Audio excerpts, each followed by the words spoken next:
Hotel में नाश्ता कर सुबह 9:30 बजे आज हम दिन की शुरुआत करेंगे भगवान शिव के दर्शन से। सोमनाथ महादेव मंदिर जाकर आधे घंटे में करीबन सुबह 10 बजे तक पहुंच जाएंगे। माउंट आबू के हरे भरे जंगल में स्थित सोमनाथ महादेव मंदिर का आंतरिक और बाहरी रूप बहुत सुंदर डिजाइन किया गया है। मंदिर के छत पर आप एक सुंदर 3D पेंटिंग देख सकते हैं। सोमनाथ महादेव मंदिर एक ऐसी जगह है जहां हमें आंतरिक आनंद का अनुभव होता है। जो लोग आध्यात्मिक खोज पर निकले हुए हैं उनके लिए ये जगह किसी स्वर्ग से कम नहीं है। मंदिर के पास ही एक तालाब है। ये तालाब सुनहरी मछलियों से भरा है जिन्हें आप गेहूं का आटा खिला सकते हैं। मंदिर में दर्शन के बाद अगर आप चाहें तो तालाब के किनारे कुछ समय बिता सकते हैं, ध्यान कर सकते हैं, मंत्रों का जाप कर सकते हैं या प्रकृति के सुंदर दृश्यों का आनंद लेते हुए मंदिर के चारों ओर टहल सकते हैं। ध्यान रहे, यहाँ बहुत सारे लंगूर आपको पेड़ों पर लटके हुए मिलेंगे, इसीलिए अपने हाथों में खाने पीने की चीजें ना रखें क्योंकि वे इसे छीनने की पूरी कोशिश कर सकते हैं। और हाँ, अपने बच्चों को भी हमेशा अपने साथ ही रखें। सोमनाथ महादेव मंदिर की परम शांति अनुभव करने के बाद अब हम आगे बढ़ेंगे अर्बुदा देवी मंदिर की ओर। सोमनाथ महादेव मंदिर से अगर हम सुबह 11 बजे निकले तो आधे घंटे में करीबन सुबह 11:30 बजे तक अर्बुदा देवी मंदिर पहुंच जाएंगे। अर्बुदा देवी मंदिर एक पहाड़ी पर एक विशाल प्राकृतिक गुफा में स्थित है। अर्बुदा देवी देवी कात्यायनी का अवतार है जो नवदुर्गा में से माँ दुर्गा का छठा स्वरूप है।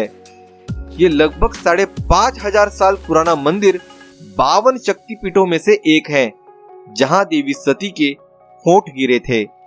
हिंदी में होंठ को अधर भी कहा जाता है, इसीलिए इस देवी को अधर देवी के नाम से भी जाना जाता है। किंवदंती के अनुसार बास्कनी नाम के दानव ने भगवान शिव की तपस्या कर अजय होने का वरदान पा लिया था, जिसकी वजह से वो सभी देवताओं को परेशान करने लगा था। उसके उत्पात से बचने के लिए देवताओं ने अर्बुदा देवी की प्रार्थना की। तब मां अर्बुदा ने अपने चरणों के नीचे दबाकर बासकली का संहार किया। इस मंदिर तक पहुंचने के लिए आपको लगभग 365 सीढ़ियां चढ़नी होती हैं, इसीलिए सीनियर सिटीजन्स और छोटे बच्चों को थोड़ी बहुत तकलीफ हो सकती है, इसका ध्यान रहे।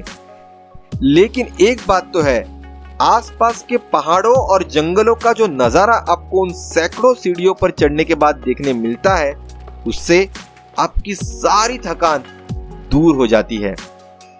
एक बात का विशेष ध्यान रहे, यहाँ भी बहुत सारे बंदर हैं, इसीलिए थोड़ी सावधानी बरतें। संगमरमर से बने मुख्य प्रवेश द्वार पर हनुमान जी और गणेश जी विराजमान हैं। यहीं से एक संकरा रास्ता माता की गुफा की ओर जाता है। थोड़ा और आगे जाते ही आप माता जी की अखंड धुनी और प्राकृतिक अमृत कुंड के दर्शन कर सकते हैं। यहाँ 2 चट्टानों से बना एक प्राकृतिक द्वार है जिस पर माता जी के द्वारपाल भैरव जी विराजमान है। माता के दर्शन के लिए इसी द्वार से अंदर एक संकरी गुफा में नीचे झुककर हमें जाना पड़ता है। गुफा के अंदर मंदिर में बहुत ही शांतिपूर्ण और सकारात्मक वातावरण है। आबू पर्वत और शहर की रक्षक माने जाने वाली अर्बुदा देवी की प्रतिमा कृष्ण वर्ण की है। माता की गुफा के बाहर नीलकंठ महादेव जी का प्राचीन मंदिर भी है। मंदिर में मोबाइल, कैमरा और कोई भी इलेक्ट्रिक सामान ले जाने की अनुमति नहीं है। यहाँ काउंटर की सुविधा है जहां आप मोबाइल या इलेक्ट्रिक वस्तु जमा कर सकते हैं। अर्बुदा देवी मंदिर में पवित्र नवरात्रि के 9 दिनों के दौरान अधिकांश तीर्थयात्री आते हैं। मां अर्बुदा ने अपने चरणों के नीचे दबाकर बासकली का संहार किया और इसीलिए यहाँ पास ही में स्थित चरण पादुका मंदिर में माता के चरणों की पूजा की जाती है। अर्बुदा देवी के पावन दर्शन के बाद अब हमारे पेट में चूहे दौड़ रहे हैं, तो चलिए आज हम लंच करने चलते हैं होटल संकल्प रेस्टोरेंट में। अर्बुदा देवी मंदिर से अगर हम दोपहर 1:30 बजे निकलें तो आधे घंटे में करीबन दोपहर 2 बजे तक होटल संकल्प रेस्टोरेंट पहुंच जाएंगे। संकल्प रेस्टोरेंट नक्की झील के किनारे पर एक साफ सुथरा रेस्टोरेंट है जो ऑथेंटिक साउथ इंडियन व्यंजन परोसता है। यहाँ आप हर प्रकार के दक्षिण भारतीय भोजन का आस्वाद ले सकते हैं, जैसे कि idli dosa, spring dosa, curd rice इत्यादि। यहाँ मिलने वाला मलबार पराठा बहुत स्वादिष्ट है, जरूर ट्राई करें। यहाँ की भोजन की गुणवत्ता और मात्रा सही में बहुत अच्छी है। वे लगभग 4 से 5 प्रकार की चटनी परोसते हैं और उनका सांभर भी बहुत स्वादिष्ट होता है। संकल्प रेस्टोरेंट थोड़ा महंगा विकल्प है, लेकिन भोजन गुणवत्ता को देखा जाए तो एकदम पैसा वसूल ऑप्शन है। भरपेट खाना खाकर अब हम चलते हैं ओम शांति भवन की ओर। संकल्प रेस्टोरेंट से अगर हम दोपहर 3:30 बजे भी निकलें तो आधे घंटे में करीबन दोपहर 4 बजे तक ओम शांति भवन पहुंच जाएंगे। ब्रह्म कुमारी के आध्यात्मिक और शांति मिशन की शुरुआत श्री लेखराज कृपलानी महाराज ने ओम बाबा नाम से की थी, जिसकी स्थापना 1930 में हैदराबाद सिंध में हुई थी, जो अब पाकिस्तान का हिस्सा है। फिर ब्रह्म कुमारी के मुख्यालय को 1950 में माउंट आबू में स्थानांतरित कर दिया गया था और आज ये पूरी दुनिया में आत्म चेतना का मुख्य केंद्र है। यूनिवर्सल पीस हॉल, जिसे ओम शांति भवन के नाम से भी जाना जाता है, ब्रह्म कुमारी आध्यात्मिक विश्वविद्यालय का मुख्य सभा हॉल है, जिसका निर्माण 1983 में किया गया था। ये हॉल बिना किसी स्तंभ के बनाया गया है। ये एक शांत सफेद रंग में चित्रित एक आकर्षक महलनुमा संरचना है, जिसमें एक ही समय पर लगभग 5000 लोगों की बैठने की क्षमता है और विभिन्न कार्यक्रमों के दौरान एक साथ 16 भाषाओं में अनुवाद की सुविधा है। यहाँ दुनिया भर के लोगों के लिए हर साल आध्यात्मिक सम्मेलन आयोजित किए जाते हैं।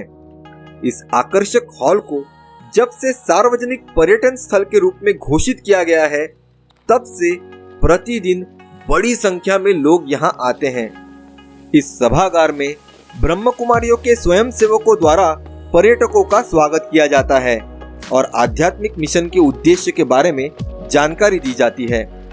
ये स्वयंसेवक हमारे कृत्यों और आत्मा के संबंधित विषयों पर प्रकाश डालते हैं। यहाँ आत्मचिंतन के माध्यम से हमारे कार्यों में सुधार लाने और विश्वात्मा अर्थात सर्वोच्च आत्मा नामक भगवान के साथ संपर्क स्थापित करने पर जोर दिया जाता है। वे शास्त्रों और पुराणों पर एक अंतर्दृष्टि भी प्रदान करते हैं।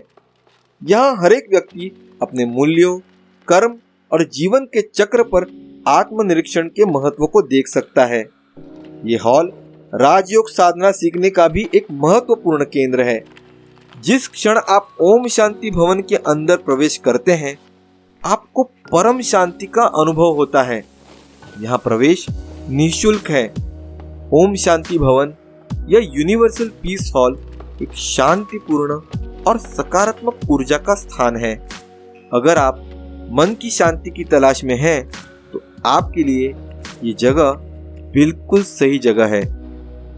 अंदर एक किताब की दुकान भी है, जहां अगर आप चाहें तो विविध आध्यात्मिक पुस्तकें खरीद सकते हैं। ओम शांति भवन में परम शांति का अनुभव कर अब हम बढ़ेंगे शंकर मठ की ओर। ओम शांति भवन से अगर हम शाम 5:30 बजे भी निकले तो आधे घंटे में करीबन शाम 6 बजे तक शंकर मठ पहुंच जाएंगे। 1977 में निर्मित शंकर मठ अपने 9.5 फीट लंबे और 7.5 फीट चौड़े शिवलिंग के लिए जाना जाता है, जिसे संगमरमर के एक टुकड़े से बहुत ही खूबसूरती से उकेरा गया है। 27 टन वजनी ये भव्य शिवलिंग की परिधि 25 फीट है। ऐसा माना जाता है कि जब इस शिवलिंग को तराशा जा रहा था, तब शिवलिंग पर तीसरी आंख और जटाएं स्वाभाविक रूप से प्रकट हुई थी। शिवलिंग को इस तरह से बनाया गया है कि जब भी बारिश होती है तो पानी सीधे शिवलिंग पर बरसता है। किंवदंतियों का कहना है कि देवराज इंद्र स्वयं इस शिवलिंग पर जलाभिषेक करते हैं। शंकर मठ में शिवलिंग की पूजा में प्रतिदिन 108 बेल के पत्तों का उपयोग किया जाता है और सावन मास के प्रत्येक सोमवार को शिवलिंग की पूजा करते समय 1000 कमल के फूल का प्रयोग किया जाता है। शिवलिंग के ठीक सामने बैठकर आप ध्यान लगा सकते हैं।